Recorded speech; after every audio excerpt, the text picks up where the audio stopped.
I've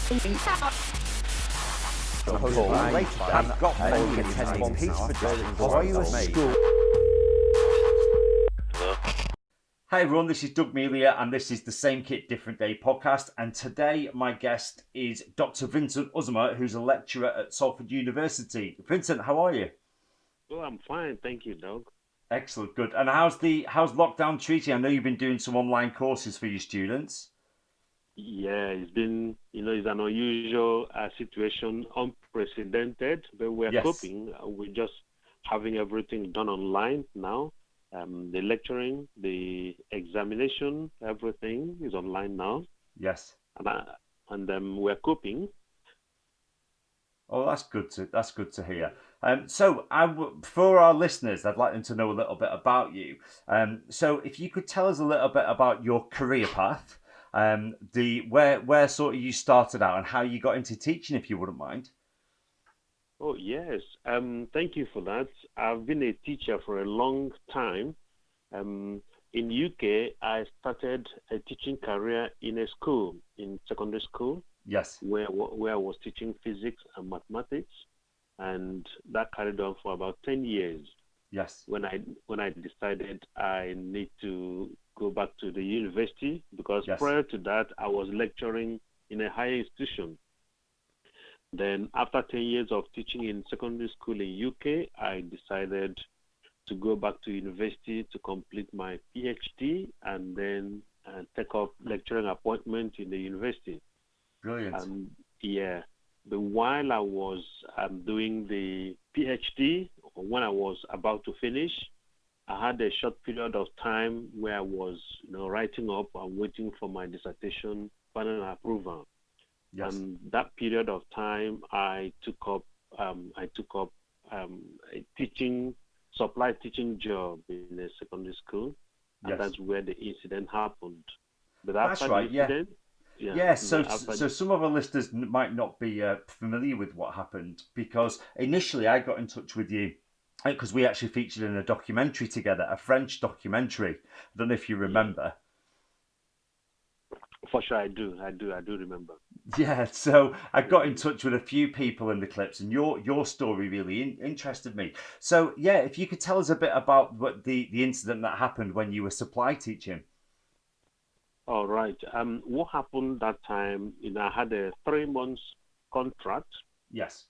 For 3 days a week, and just in the last week of that 3 months contract, just in the last week, there was a student in the class, a year 10 student, year 10 pupil, and he wasn't regular to school, and whenever he comes around, he's quite a challenge managing his attitude.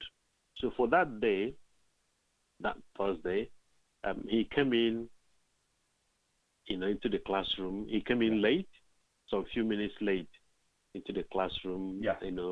Running around the corridor with his friends, one of his friends.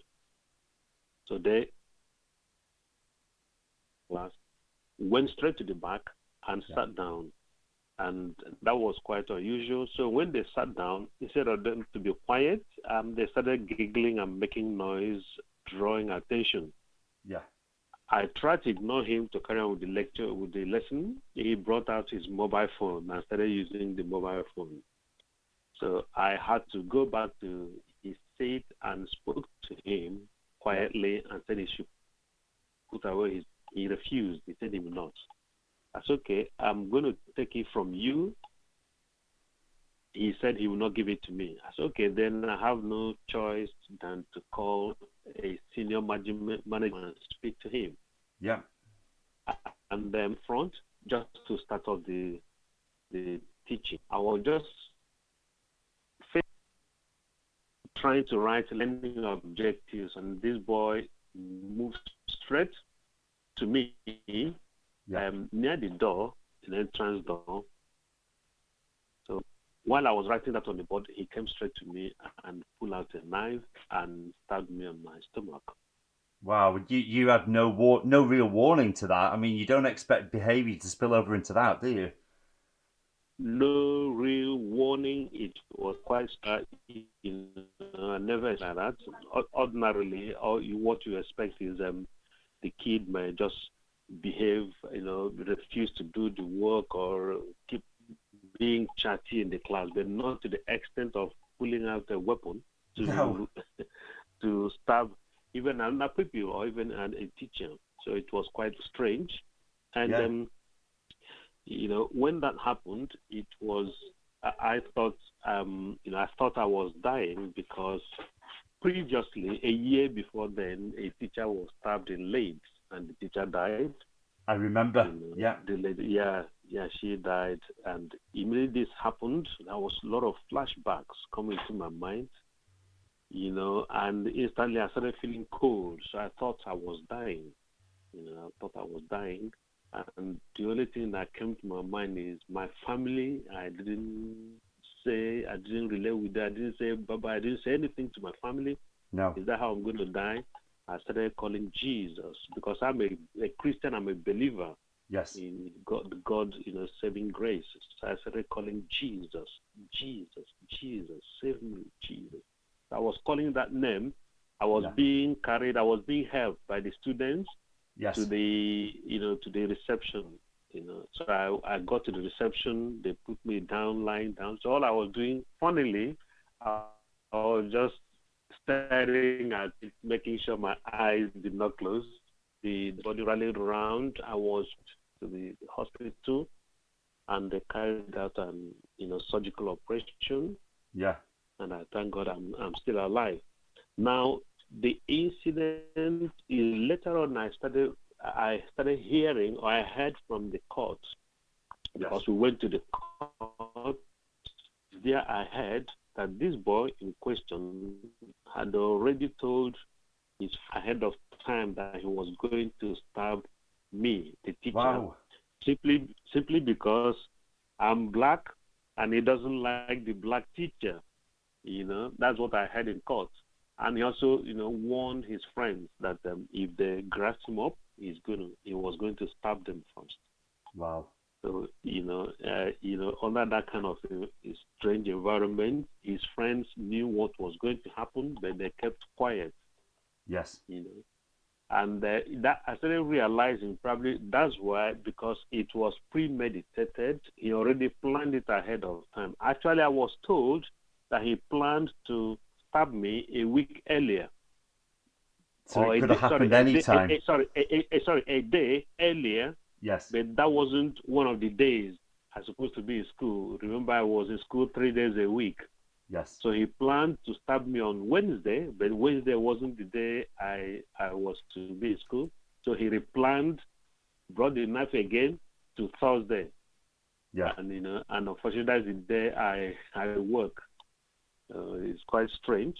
Yes. And then after he stabbed me, I looked around. I turned back. Yeah. And saw the kitchen knife in his hand, stained with blood. That's when I realized he had stabbed me. So I shouted his name. What did he do? So I was confused. I didn't know what to do. Whether to grab him, whether to rush. I didn't know what to do. No, you wouldn't. Your adrenaline would be through the roof. You did really well to keep control. So he ran out of the classroom, jumped the fence, and ran straight to city center and put in his Facebook that using swear words, the teacher was funny, and he knifed him in the tummy. That's what he was putting on his Facebook. And you know one funny thing? About 50-something people liked it on his Facebook page.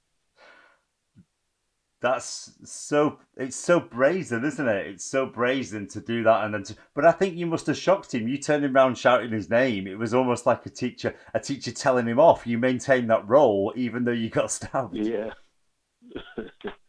Yes. And I know that after that there must have been some impact on your family from that, because how do you explain? It's not, you go to school. I train teachers how to restrain pupils and how to manage challenging behaviour, and when it comes to knives, we say get out of there. There isn't any safe way of taking a knife from someone. So you don't expect your dad to go to work and to come back stabbed. Maybe if you're a police officer or a security officer, you could be prepared for that. But surely your family weren't prepared for that. To work and start getting ready to defend himself in case of any knife attack at workplace. So just ordinarily going to my normal work. Yeah. And at the time of incident, my first son was in, I think, year 8 or something like that, or year 9. Yes. I think it was in year 9. And the incident just, so I was just feeling how could it have affected him. And also my wife was a teacher that time, although he's still teaching now in a college, but yes. that time she was teaching in a school as well. It really affected her so much that she was even afraid to get back into the classroom. So the whole family, it affected almost every one of them one way or the other. But somehow, as we discuss through it, as we, I share with them how I feel, and also share with me how they feel, we seem to have been getting through it and over it. Good. We are managing to get over it, but still, it's an experience that will never go away. Of course. Once in a while, the flashback, comes up, and we've been coping so far. And how do you feel? Have you forgiven the young man that stabbed you? Yes, I felt when things happen in life, the more you bear the grudge, the more it affects and drown the person emotionally. So yes. if I keep bearing grudge in my mind, I'm going to be hurting more in my mind. It's going to be affecting every other thing around me. It might be affecting my family, my new job. It might be affecting everything. But the moment I forgave him and I let go, I became free in my mind. I was able to focus on new things. I was able to focus on things I can do in the future, actually, to help myself, to help every other person in that kind of situation. So I forgave the boy, and probably because of my Christian faith, I believe there's no point to keep bearing the grudge, trying to retaliate or find out where he will be to go and revenge.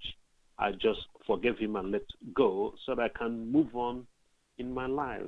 And I thank God I took that step, and it has really helped me to move on and move to a new job, a new job that I really enjoyed. Secondly, I also looked at the boy's background. Yes. It was such that the day in the court that the parents came, and I expected the parents to show a sign of remorse or kind of say sorry to this teacher that was stabbed by their son. Yeah. But in court, they sat at the far end. They never even looked at me where I sat. They didn't bother to say sorry. They showed no remorse, no concern. Immediately after the judgment, after the sentence, they all walked away. They didn't even say any word. So that kind of attitude, I started feeling the kind of environment the boy grew up yes. from. And probably the boy himself may need help. That's right. He might be a person that will need help to come off that kind of attitude and that kind of behavior.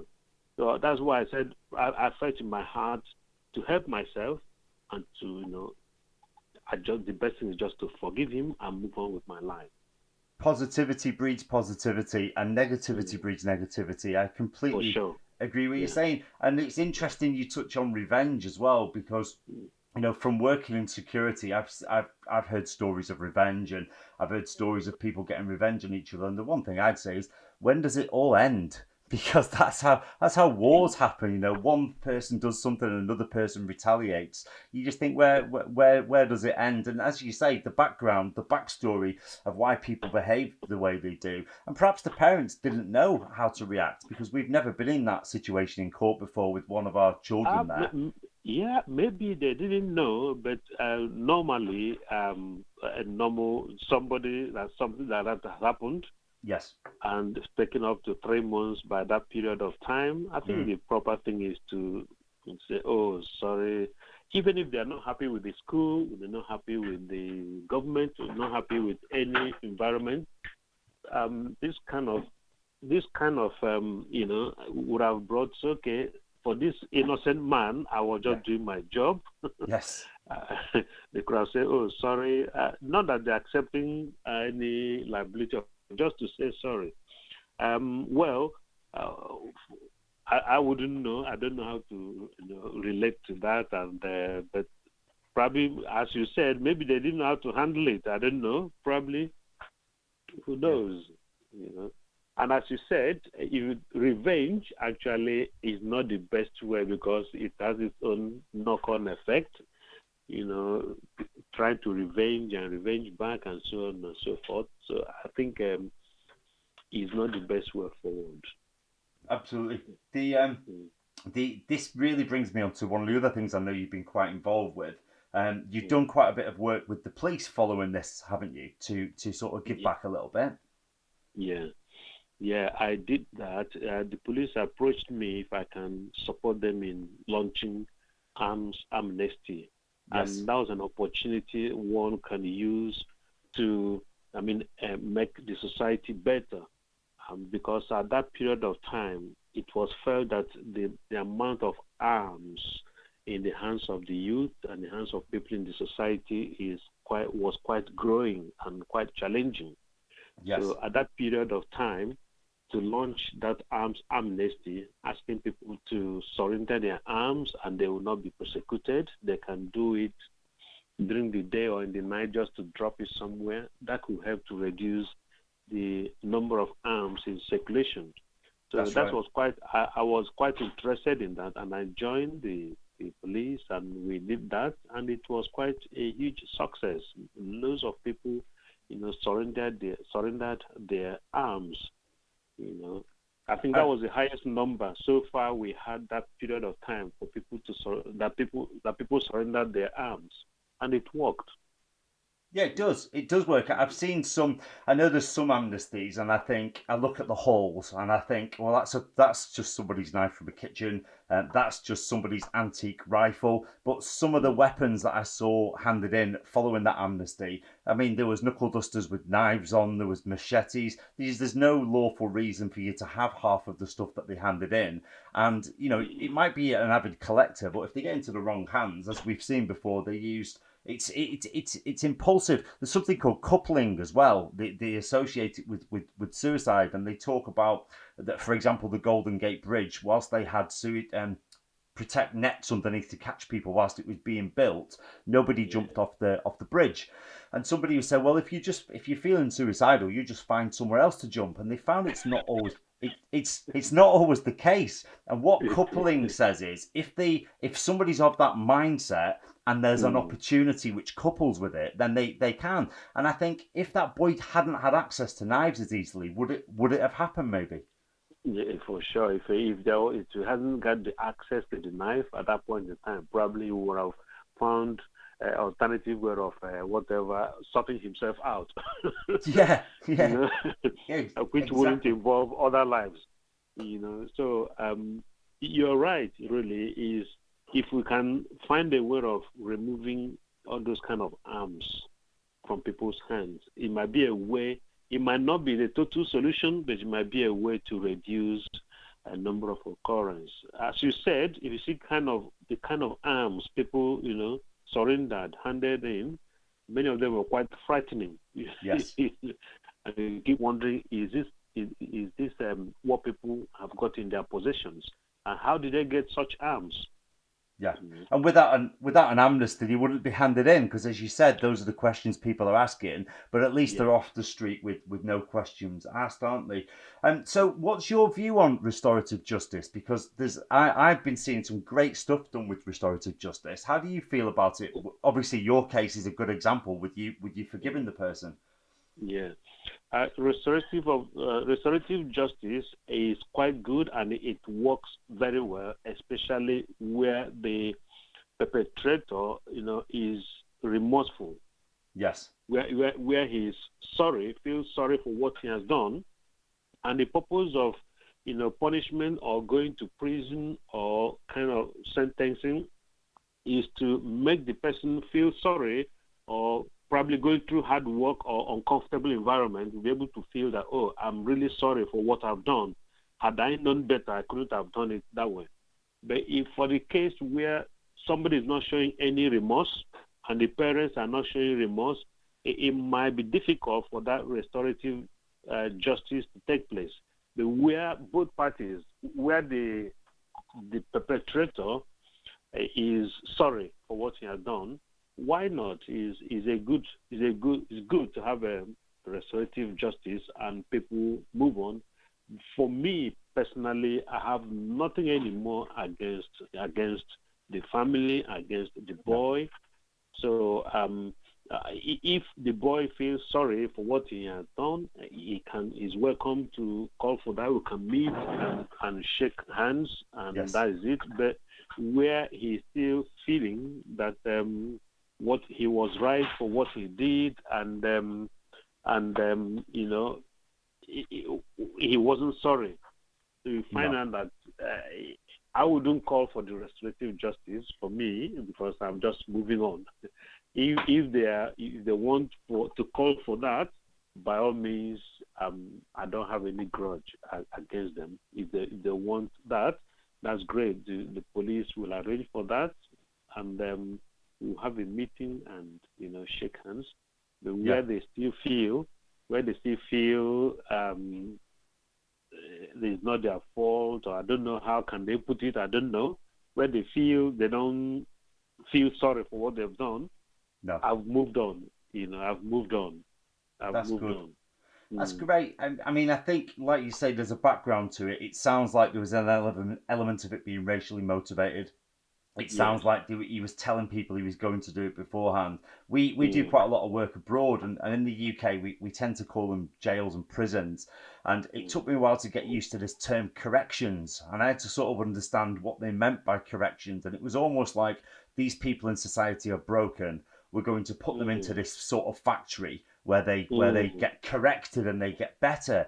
And I think, do you even need a building for that? Sometimes it might be a case of getting people to sit down and say, with certain crimes, to say, let's not have the jails full of people. Let's not have this big money-making factory as it's become in some countries. And let's try and address what the person's done. Because if it was a big mistake, do we need to set them onto a path of crime by putting them in jail, where they're going to be mixing with other criminals and perhaps honing their skills?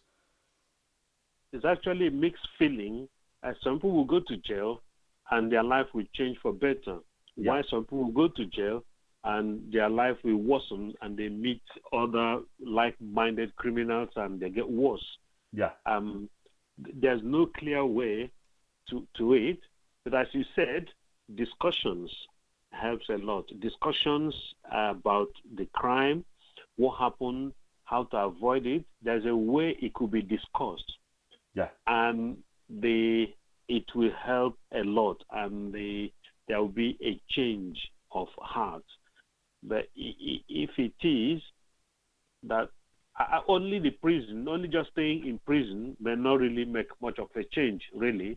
But while in a confined environment, if there's kind of discussions about the crime and how to avoid it in the future, or the impact of such crime on the victims and also on the victim's family, and beyond that, even on the perpetrator's family as well.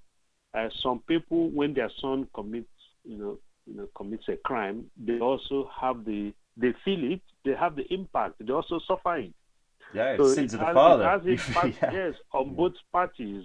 So if this is discussed properly and the boy has a willing heart to listen and change, that will make a lot of difference. Yes. So there's no clear cut of best way to, but maybe combination of all of them. I think so. Combination of all of them. A multi-agency approach with everybody looking at it from sort of from the medical side, right across through the social side and looking at it that way.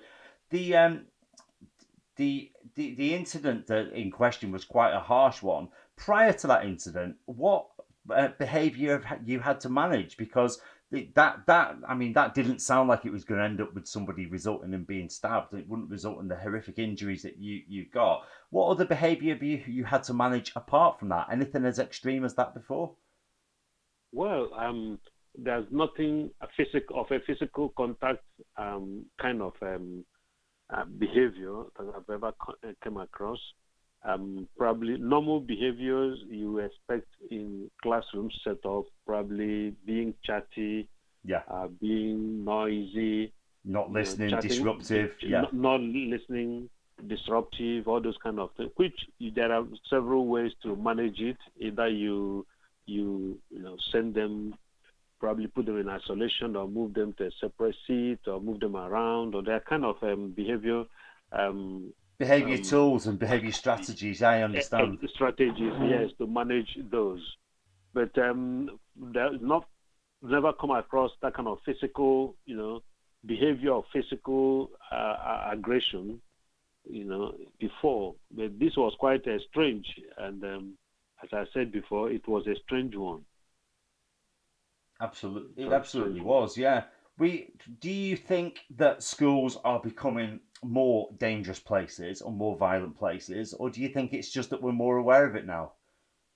I think what happens in school is a reflection of what is happening in the society. It's a great when these young ones go to school, they carry whatever they've learned, what they are, they take it to school, and they exhibit it there as well. So I think we can, in as much as we can pick up, we can start looking at behavior in school. We can also look at behavior at home, behavior outside the school. How do we manage our children? How do we, advise them? How do we support them? Some children will be outside very late in the night, and some parents may not be bothered where their children are and the kind of friends their children are mixing with. That is a part of the parents. And then in school, I think there should be, I think some schools now are beginning to have a laid down rule that has to be observed. I know most schools do that, but then in an area where we have moral decadence in the society, and schools located in such areas, we may have to have a more stringent measure to manage behavior in that area as well.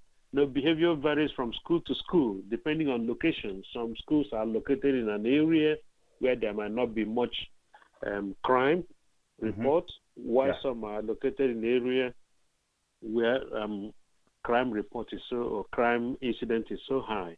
So depending on where schools are located, I think there should be also a commensurate measure or behavior measure in place to be able to support such school. So some schools are doing well, some are not doing as much as they're supposed to. And there are many factors that contribute to that as well. Yeah, so you think there's a correlation between the social situation in the area in the school? I have to agree with that. I mean, where you've got schools in close proximity, you might have a reflection of different schools, but it could be just because of the cohort of children that are coming there. I know some schools accept children that maybe other schools don't, and they have to put more measures in place to stop children being disaffected. Because if you don't like going to school, you're not going to follow the rules, are you? And if your friends or your peer group are impressed by you not following the rules or carrying a knife or acting in a certain way, it can easily influence your own behaviour. For sure, yes, yeah. How do you feel about searching? Do you think if there'd been more stringent searching procedures on the school you were at, it might have prevented the attack? Or do you think that's sometimes futile, having children searched at the entrances? There could be occasional searching. It should be allowed that occasionally some students could be searched. Yes. Maybe they map out just the way we do fire alarm testing. That's right. Unannounced, everybody just comes out to the fire safety area. It could be that occasionally the school may decide, okay, this day all students will be searched. Privacy respected, but we're just searching what they have in their bags and whatever they come with. And just occasional, that may deter students coming to school with weapons because they wouldn't know the day there might be a general search, And all that said again, depending on where the school is located, it might not be necessary for schools in certain areas, but for some schools in some areas, that occasional search, unannounced search, could be a way forward. Yeah, I mean, there's already legislation and guidance in place which allows the searching of children under certain circumstances and their possessions, their bags, trays, and lockers. And this is something we've advised on. But one of the problems is that I think a lot of schools are scared about it because they're worried that they're going to discriminate. I think a lot of schools don't know what the powers are and when they're allowed to search. And like you say, if there was some kind of ethical policy in place that just let children know, on occasion, we might ask to search your bags, I think that would act as a deterrent for many people. Yeah, exactly. The aim is not to catch them with the weapons. The aim is to deter them from bringing weapons to school. Yes. Good. So what have you been doing on the lockdown then, Vincent? Because it's a definite change. I know you've been doing some work online. Have you been getting to spend much time with the family? Yes, as a lecturer now, the university is locked down. It's closed. So every of our lectures, assessment is done online. We've just about to finish examination, online exams. Yeah. And it's quite interesting. This is the first time I'm doing online examination with my students and doing online teaching. So, but it's been going very well. It's kind of challenging when you have your family, younger children around. Yes. You have to manage your family around and also manage your workload. But it's going on very well. It's good. It's going on well. Good. That's great to hear. Well, I'm so grateful I got the chance to interview you. I know initially we'd had a plan to get you to speak at our conference, which is still going to happen, but it might just be postponed for a little bit. So we'll definitely be in touch in the future. Is there anything else you want to add, or have we covered everything there? For now, not really. Not really. I think we've discussed exhaustively on all the points. Yeah. But thank you very much. Whenever you feel I should be involved with your, face-to-face discussion, that's fine. No problems. I will come around. We'll look forward to it, Vincent. You enjoy the rest of your day. Thank you very much. Thank you very much. And you too. You too. Thanks. Goodbye now.